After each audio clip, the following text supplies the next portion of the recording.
On the 20th of September, 1066 a battle was fought on the outskirts of the Vale of Fulford in northern England. The English Earls Edwin of Mercia and Morcar of Northumbria had hastily gathered their forces together along with the original lords of the north to mount a defence against this last great Viking eruption of England. These were no bare aggressors facing them across the fields to the combined muscle of the area of Norway along with its abettors, and the Scottish Islands, and also the lately deposed English Earl of Northumbria, the family of the new King Caustic Godwin's son. The English struck first, advancing on the Norwegians before they could completely emplace, but this was not the Norwegian lord's first battle. He was Harald Hardrada, the notorious Viking who had spent his entire continuance adventuring and battling each over the given world from ultramodern day Palestine to Italy to Russia to Ukraine. He'd sculpted out a fortune from the blood of his adversaries and fought against far lesser men than a brace of bare English earls. After the battle was joined on both sides, Harald charged into the weakest English point along with his stylish dogfaces, his elite housecarls who had been lying in delay, and together they routed the English forces fully within days. He'd taken York along with Fort's sympathetic Scandinavians, and he began to make his meditations for the ineluctable attack,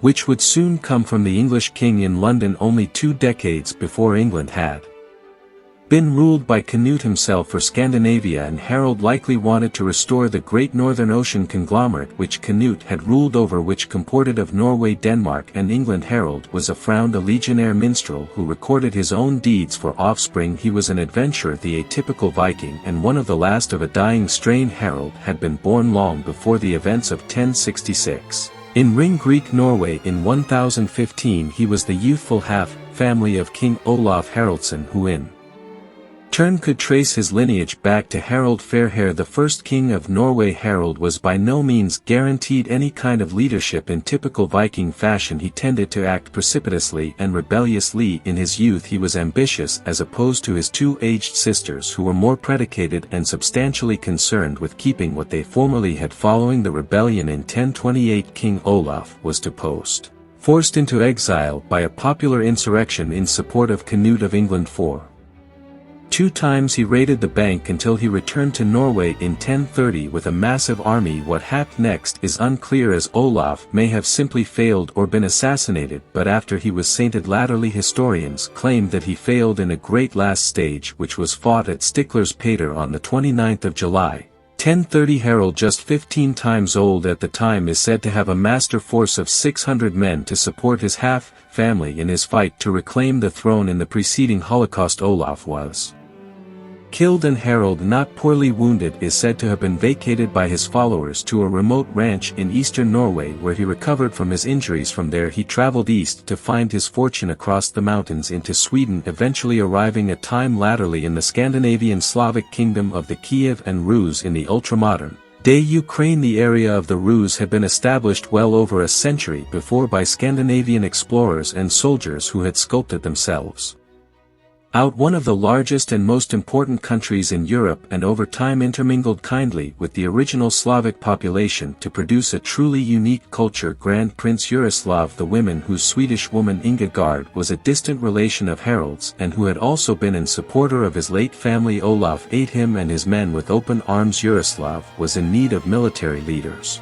at the time, incontinently put the youthful eager legionnaire to work in his army. He took part in juggernauts in its Pates in 1031 and likely against the vagrant Pecheneg from the eastern Campo land. After a many times, however, Harald seems to have grown restless again, and he asked for authorization to go south to the great megacity that the Vikings called Miklagard, by far one of the largest and most prosperous in the world at the time. We know the megacity by a different name, the capital of the Eastern Roman intricate conglomerate Constantinople. By the time Harald arrived in Constantinople, like moths to a honey, Scandinavians had been trying to gain access to the great megacity and access its innumerous riches for nearly 200 times. At first led by the tycoons of the Kiev and Rus, they had tried eruption on multitudinous occasions but conclusively failed to transgress the impenetrable defenses that they set up within a many generations. Still, as further and further Scandinavians came Christianized and more open to the Byzantines, they sought a different way into the megacity, began to offer their services to the emperor in return for payment. Of course, by 988, under the service of battle, the alternate bone of the topmost intricate emperors,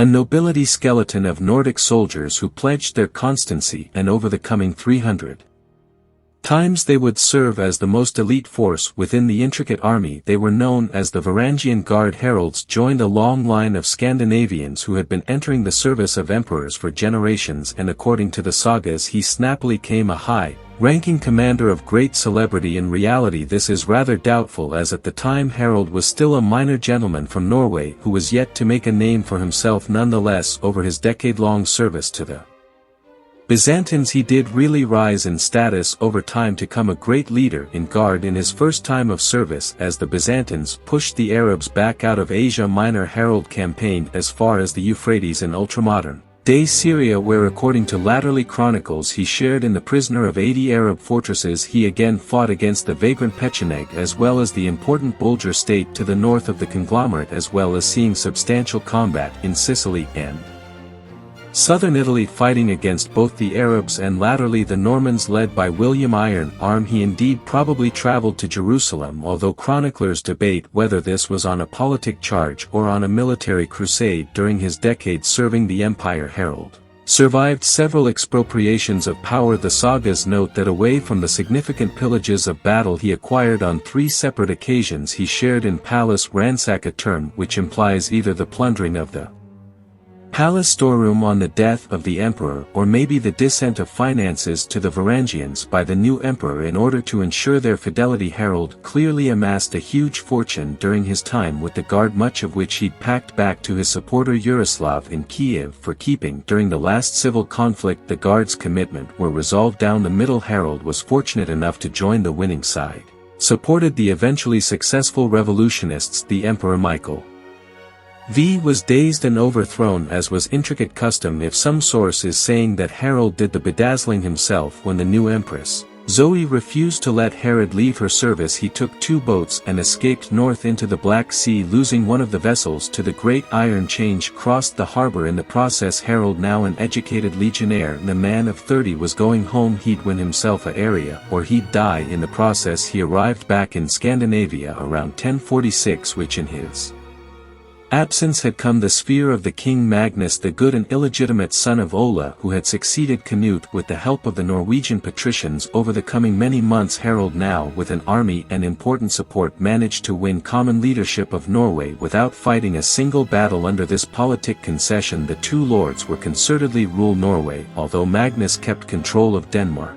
Although technically allowed to one another, the 2 lords held different courts, did not interact each time they did. The sources report the violence veritably nearly broke arms upon Magnus. His death in late 1047. Still, Harald could eventually rule over Norway as the sole king for the coming 2 decades. Harald raided Denmark to scarify the original population into joining him rather than King Sweyn's tourism. He also launched several eventually unprofitable full-scale eruptions similar as one in 1062, which redounded in a grand ocean battle at Nisa. By utmost accounts Harald's domestic rules feel to have been largely successful, and he earned the title hardrada, meaning hard sovereign or stern council. During this period he formalized the currency, streamlined the structure of the fairly youthful country using ways of rule that he'd witnessed under the Byzantines. He initiated vast, expansive trade networks throughout Europe and beyond with the help of his intricate and ruse abettors. True to his adventuring nature, he also explored the lands to the north of his area, and may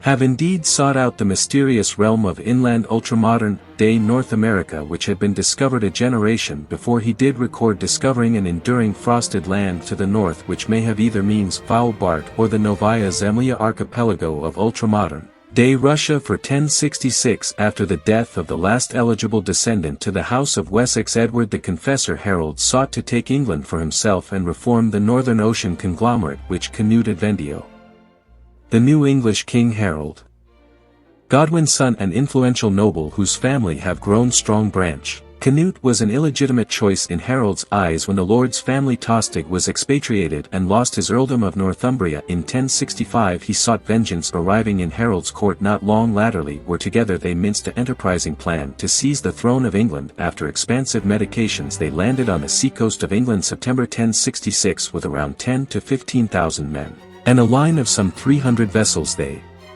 enjoyed success at first, and after Fulford his men were in high spirits they could relax for a while, knowing that Harold's forces must surely be days down if they were coming at each. After all, Duke William of Normandy, himself descended from Norsemen, also had plans for England without advising. On a 25th of September a massive English force arrived. Godwin's son had assembled huge army and made the distance from the south in just a matter of days, an inconceivable feat, and they took the old Viking fully by surprise. Harold's men had no time to prepare. Both then in his army weren't indeed wearing their chainmail vests when the English attacked. Despite in grand last stage on aground by one of Harold's berserkers, the English crossed over, wiped out Harold's forces, killing both him and Tastic in the process. The sources relate how in true Viking fashion Harold was killed beforehand in a battle by an arrow to the throat, as he swung his great 200 brand around aggressively in a cowboy rage. The last great Viking sovereign who was dead